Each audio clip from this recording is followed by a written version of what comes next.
വിദേശ നിർമ്മിത മദ്യം കൈവശം വെച്ച് വിൽപ്പന നടത്തിയയാളെ തങ്കമണി എക്സൈസ് സംഘം അറസ്റ്റ് ചെയ്തു. മേലെ ചിന്നാർ പേരുകുന്നൽ സിബിച്ചനാണ് പിടിയിലായത്. വ്യാജമദ്യ വിൽപ്പന നടത്തിയിരുന്ന ഇയാളെ ദീർഘനാളായി എക്സൈസ് സംഘം നിരീക്ഷിച്ചു വരികയായിരുന്നു. ഇന്നലെ രാത്രിയിലാണ് സിബിച്ചൻ പിടിയിലായത്. വിദേശ നിർമ്മിത മദ്യം കൈവശം വെച്ച് വിൽപ്പന നടത്തിയ ആളെയാണ് തങ്കമണി എക്സൈസ് സംഘം അറസ്റ്റ് ചെയ്തത്. മേലെ ചിന്നാർ പേരുകുന്നേൽ സിബിച്ചനാണ് പിടിയിലായത്. വ്യാജമദ്യ വിൽപ്പന നടത്തിയിരുന്ന ഇയാളെ ദീർഘനാളായി എക്സൈസ് സംഘം നിരീക്ഷിച്ചു വരികയായിരുന്നു.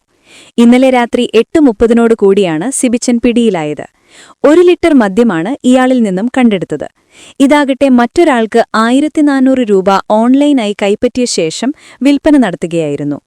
ഇദ്ദേഹത്തിന് കൂടുതൽ മദ്യം സ്റ്റോക്ക് ചെയ്യുന്നതിനും വിൽപ്പന നടത്തുന്നതിനും സൗകര്യമുള്ളതായി വിവരം ലഭിച്ചതായും എക്സൈസ് സംഘം പറയുന്നു. ഇത് സംബന്ധിച്ച് കൂടുതൽ അന്വേഷണം നടത്തുവാൻ ശ്രമിക്കുകയാണ് എക്സൈസ്. പ്രതിയെ കോടതിയിൽ ഹാജരാക്കി.